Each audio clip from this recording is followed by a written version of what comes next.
Hey everybody, welcome back. This is Radical Dreamer Steve, and today we're talking about one of my personal favorite consoles, the Sega Saturn.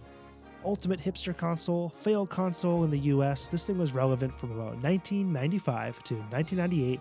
Over here in the US, it was considered a massive flop, only sold a few million units when you compare that to the N64 sitting around 20 million and the PlayStation sitting potentially over 40 million.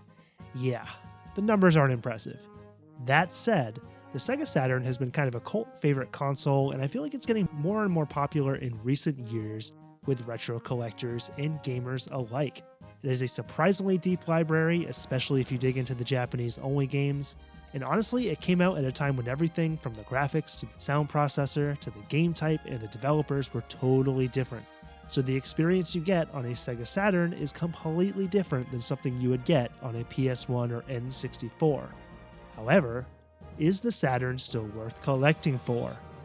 Let's find out. We have to start with the big elephant in the room, which is the cost to collect for.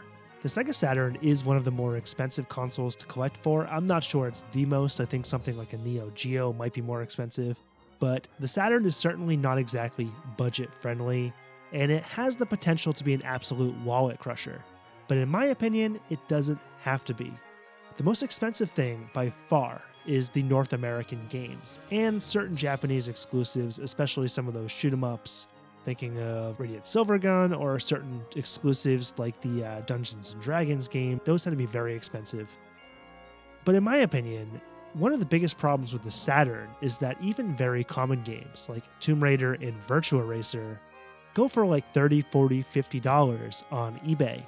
Think about Tomb Raider on a PS1, you get it for like $8. So with the exception of sports games, pretty much nothing is cheap on the North American side of collecting for the Sega Saturn. The next concern is whether or not the Saturn is durable. Now it's a legitimate question because, the Saturn it came out in 1995 in the US, 1994 I think, at the end of 94 in Japan. I own a Model 2 white Saturn from Japan. It came out probably in 96 or 97. So you're dealing with stuff like old capacitors, which luckily with the Saturn have lasted better than something like a Game Gear. The laser that reads discs, which has lasted much better than the Sega CD. So to answer the question, I think the Saturn is very well built. It's a tank just like the 64. And honestly, I've heard of people with broken and dead Saturns and glitches and so on, but it's really easy to find a good conditioned working Sega Saturn right now. And, I think at least for the next few years, that'll remain true. Now, the first place everyone has to start is going to be the console and the controllers. The good news is you won't break the bank here. But first, let's go through some of the options. So on the North American side of things, whether you're getting a Model 1 or a Model 2, they're all black. If you go with the Japanese console, you'll get a choice of either white or gray. And honestly, I'm not exactly sure what the PAL models are. I want to say they're gray as well. So you have a few color options, but if you're sticking to the US, you are going to end up with a black one. I personally prefer the Model 2 design, but that's kind of up to you. The good news is the consoles are not that expensive. A console with two controllers might only run you like, $80, $90, $100. Maybe a little more nowadays. The prices are starting to go up, so it's always hard to predict what they will be next month or even next week. But the point is you can get a basic starter Saturn kit for around $100. The controllers are basically just Genesis 6-button controllers.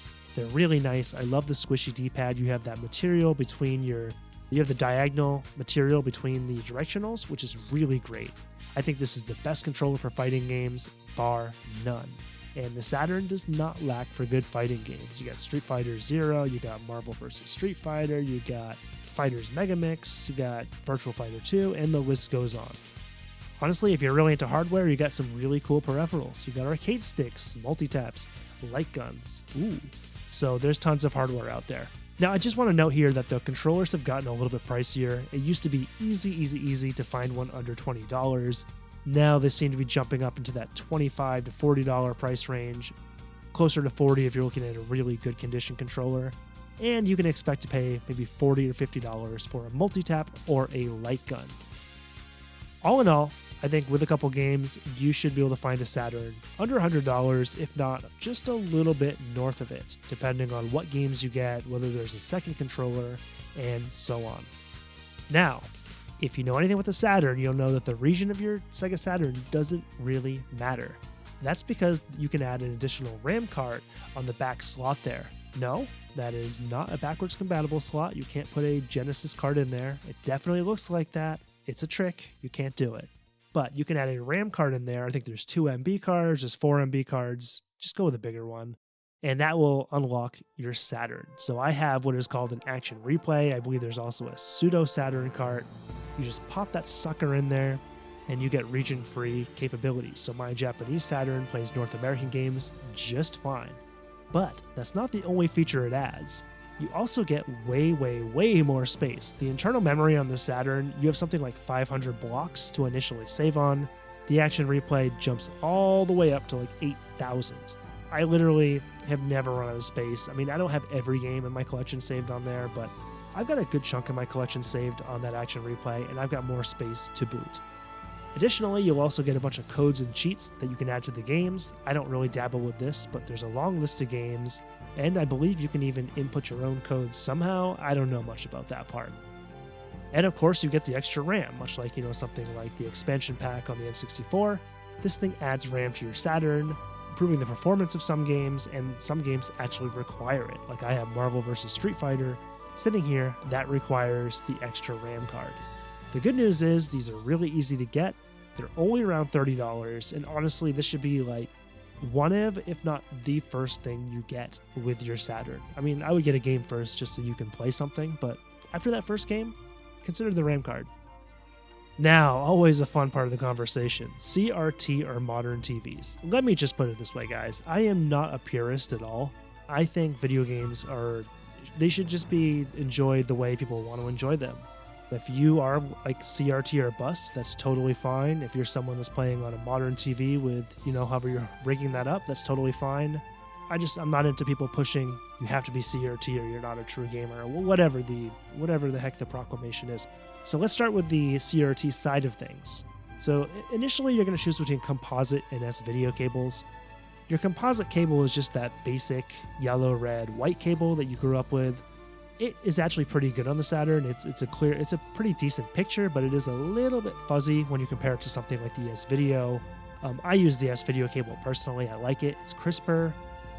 If you have an HD TV and you're like, I don't want to drop any money to plug this in, maybe you can plug in your composite cables, but if not, you can go with the Hyperkin HDMI. It's pretty much just plug and play, $30. Now, some people like these cables, but there are a lot of people that are kind of naysayers on these. And that's because the color's off. I was playing Sonic Jam and I was like, Sonic kind of looks like a faded pair of blue jeans I would have worn in like high school. Yeah, he does. He doesn't have that crisp blue. He's a faded jean color. And the colors are not exactly right. And a complaint many had that I did not experience is the input lag.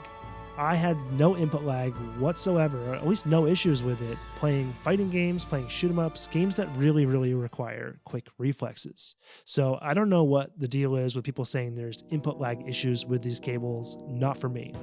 And the last thing that some people report is that if you're playing on actual speakers, the left and right are reversed. I'm not sure, I just have the TV speakers right now, so you will have to test that. Overall, I think these cables are really, really good. It is only $30. It's very simple. It's plug in and play, pretty much as advertised. And yeah, the colors aren't perfect, but it is playable. But that said, if you're really hardcore with the Saturn, it might not be quite up to par for you. That's where you jump up to what I use, the RetroTink. I have the RetroTink Pro. It is a zero lag or zero latency upscaler. However, these things cost like $90 to $150. They're not cheap. So that's already a barrier to entry that you'll have to consider. It's just the cost. But here's the advantage to the RetroTink. First of all, with the Saturn, it looks amazing. The colors are accurate, the sound is accurate, and the experience is about as good as I can ever imagine it being on an HD TV. And where the RetroTink really shines is if you have other consoles. For instance, I've got my N64 sitting right next to my Saturn. I can also plug my 64 into the RetroTink. If you have the RetroTink 2X Pro like I do, you get component cables so you can play stuff like a Wii or a PS2 or a GameCube or an Xbox. So very, very cool option. Now, one thing I should say as a caveat here is if you're into light guns, because, it's the Sega Saturn, why wouldn't you be? Area 51, Virtua Cop, Crypt Killer, so many other ones.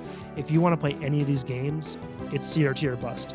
The technology just does not work on HD TVs. I've Googled it like 10 times. I could Google it 1,000 more times, and nothing will probably ever make these guns work on an HD TV. So, something to consider if you're into light guns. Okay, and we finally get to the most exciting part, which is the library. Now, the reason why I think the Saturn has become so popular in recent years, kind of as a hipstery console, is because there are so many exclusives on the Saturn that have never been ported, never been remade, so all these games are only playable on a Saturn or, of course, emulation. Do I even need to mention that option? I'm talking about games like Dragon Force, Burning Rangers, Panzer Dragoon Saga, Magic Knight Rayearth, and honestly a bunch of other ones. And if you add the Japanese library in there, there's a bunch more exclusives you get. Plus you get these great shoot-em-ups like Sokyuga Rentai, Dodonpachi, fighting games like, I've already mentioned those, puzzle games like Magical Draw, Puyo Puyo Sun, and so many really cool games. Oh, and Bomberman, Saturn Bomberman. Definitely grab that one if you're going to get a Saturn. And honestly, there's tons of really good RPGs on the Saturn. Now, unfortunately, many of them are Japanese only. However, there are a bunch in the West that have been translated. I'm talking about games like Shining of Holy Ark, Shining Force 3, Panzer Dragoon Saga, Dark Savior, but all these games are really expensive, unfortunately. So if you want to get any of the RPGs on the Saturn, it's going to be hard to do under $100, just to be frank. And even some of them under a few $100. Like you're talking Magic Knight Rayearth, the Panzer Dragoon Saga are now like $1,000. So WTF. I really recommend that you get into some of the Japanese games because they are so much cheaper. Yeah, you can't really play the RPGs unless you know Japanese, but so many of the games are playable just fine. The shoot-em-ups, you don't really need English. The puzzle games, again, you don't really need English. Platformers, you don't really need English. And I should really, really point out that even with a lot of the Japanese games, there's often an English menu there. Just a kudos if you're speaking the lingua franca, I guess. You're asking, why am I talking about Japanese games? Well, they're usually a lot cheaper. Let me take a game like Astall, a game I've been looking at getting recently. Astall complete on the American side of things is like $100. Complete on the Saturn, it's $60. That's $40 difference. And sometimes it's even more enormous, like something like Burning Rangers, which actually I would not really recommend the Japanese version because you need to listen to voice directions. But, $300 in the US version or something, like $40 for the Japanese copy. And so many games are just like this. So you'll save a ton of money getting certain games Japanese over getting the North American copies. For me, I pretty much have an entire Japanese collection except for the RPGs. I have 4 North American games that are all RPGs because obviously I can't read those in Japanese, but they do cost quite a bit more. And one way to break down the prices here, this is kind of a fun section for me. I'm kind of making this up a little bit, but I break down to tiers. So, if you look at a console like the PS2, the budget tier would be under $10. However, I would say for the Saturn, the budget tier is under $40. And this includes some really good games like Nights into Dreams, Panzer Dragoon, Panzer Dragoon's Way, Layer Section, Virtua Fighter 2, Fighters Megamix, Sega Rally, and some other really, really good games. So there's a lot of really good games, especially if you go with Japanese copies, under $40. The mid-tier I'm going to call under $100. And yeah, that's pricey. That's seriously what the mid-tier is on this console. You're talking about stuff like Marvel vs. Street Fighter, Game Paradise, Saturn Bomberman, Astall. And this is probably the narrowest band of games, but there's still quite a bit of really good games in this price range. Expensive, but not crazy. Then there's the holy crap tier, which is over $100. And unfortunately, many of the best Saturn games are in this category. Stuff like Panzer Dragoon Saga, Dragon Force, Burning Rangers, Guardian Heroes. And I don't even want to go on because it's just depressing, but there are so many expensive Saturn games that are basically out of your reach, either period, or unless you get the Japanese copy. Or you're rich. So that leads me to a couple other options. If you're listening to this and you're like, well, I'm not going to pay $100 for a freaking Saturn game, but I want to have the actual hardware. Well, you can burn discs relatively easy on the Saturn. If your Saturn is modded with something like Pseudo Saturn to do so, it's very easy. So you can actually take, burn discs and play them in your Saturn. And this is more of a burn-friendly console than many of the other ones. And this is also a great option for people that are collectors that want something physical, but also affordable. For instance, I have a copy of Magic Knight Rayearth that's Japanese, but I have the English version burned inside the game. The English version is $800. No way. To add to this, there's actually some really, really amazing fan translations, which if I remember, I will put a link to below. Probably not, actually. That's probably a terrible idea because I think that's like kind of legally gray territory. But there's a lot of really, really good fan translations from people that work their butts off as labors of love. Stuff like Grantia being in English, Bulk Slash, Vandal Heart, Shining Force 3, Asuka 120%, and seriously, that list goes on and on too. So you can download these games, burn them to a disc, and play those on your Saturn. Very cool. And that leads me to the dirty E word, emulation. Is it viable? Is it something you should consider? Well, there's a lot of people that will diss on Saturn emulation. I would say if your only option is emulation, go for it. I played games like Panzer Dragoon and Shining Force 3 via emulation, but expect it to be spotty if you're going to be playing a lot of different Saturn games, and expect to either have to tweak with settings or be prepared to give up on a few different games. Like, I do not know how to get Panzer Dragoon Saga to run via emulation. I tried to burn it to a disc, I tried to emulate it, just like cannot do it. So imagine 64, that's also another console that's hard to emulate, but then the Saturn's even more complex than that. So yes, emulation is viable, but it's far from perfect, and that might always be the case. Finally, the pros and cons for collecting for the Saturn. Let's go with the downsides first. So obviously the cost of games can be outrageous. You don't want to give up your arm, your leg, your firstborn, and your entire PS2 collection or something for 3 Saturn games. Ridiculous. If you like RPGs and longer games, those also tend to be pretty expensive. So, the affordable stuff tends to be the more arcadey short games. If you're going to go Japanese, it's fine. Just expect occasional translation frustration. I had Steam Gear Mash, an isometric platformer, which I thought looked really cool, but I had no idea what to do in it. Played it like 4 times, got stuck every single time, which eventually just like, there's no English information on this game, no idea what to do. It's never going on my Saturn again. See ya. And obviously, light guns. This is arguably the best light gun console of all time, and you need CRT TVs to play them. Now let's do the pros. The Saturn hardware is pretty cheap, not too expensive to get the console, a couple controllers. It's really easy to make the Saturn region-free, which is amazing. It's easy to get burned discs to work on a Saturn. Tons of exclusives you'll never see on another console. Well, I don't think you will. The chance is pretty slim, to be honest. Wouldn't hold my breath. You will be in a super, super elite group of gaming hipsters who pretty much say the Saturn is the greatest console of all time. It has really fun multiplayer games, and seriously, has arguably the best shoot 'em up and fighting game library ever. So if you like those two genres, you like arcadey games, get the Saturn. It's a super awesome pick up and play console. You can have fun with it for 15 minutes. Alright, so that brings us to our original question.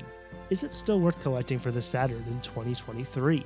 I would say yes, it is. It doesn't need to be expensive. You can go Japanese games, you can go burn discs, you can emulate. So Saturn is totally still a viable console. You will just have to accept that you will never own a game like Panzer Dragoon Saga and a few of the best Saturn games. And that is definitely a bummer. Seriously.